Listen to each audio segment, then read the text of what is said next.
حبيبي حبيبي حبيبي، ايه يا عم ما بتسألش عني ليه؟ هو انا لازم اللي ارن عليك يعني؟ ايه؟ مستشفى؟ خير؟ نسأل الله العلي العظيم ان ربنا يشفيك. وبتروح قد ايه بقى؟ يومين في الاسبوع؟ كيماوي ولا اشعاع؟ ربنا يشفيك يا رب.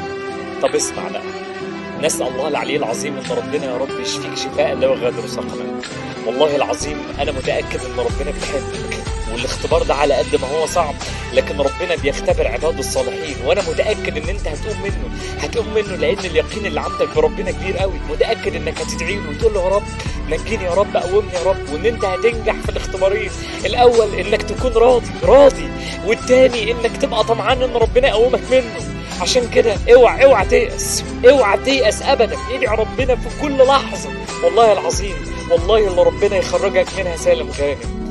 تاني حاجه، انت قوي، انت ما انتش ضعيف، انت تقدر تهزم السرطان، تقدر تهزم اي مرض موجود في حياتك، تقدر والله العظيم تقدر. انا عارف والله من غير ما تقول ان بيعدي عليك لحظات بتحس ان الدنيا كلها سودة والناس كلها بتخش عليك وكأنها بتودعك، بس والله العظيم انت لسه قاعد. لا، انت ممكن تقعد، انت اقوى من اي وجع بتمر بيه. اقعد، امسك في الدنيا ما تسيبهاش. اليأس بيتعب البني ادم، امسك في الدنيا، استحمل عشان خاطر عيالك وعشان خاطر امك وعشان خاطرنا.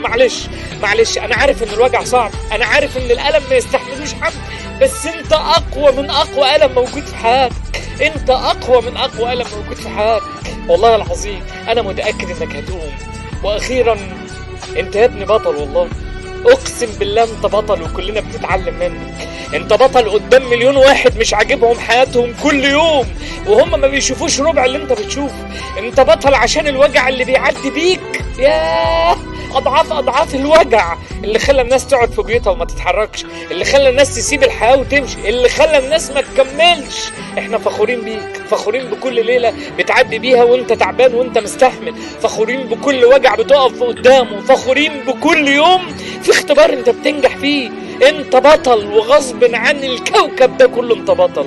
نسأل الله العلي العظيم ان ربنا يشفيك شفاء لا يغادر سقما، وان ربنا يكرمنا بشفاك ان شاء الله على خير. قلوبنا كلها معاك وربنا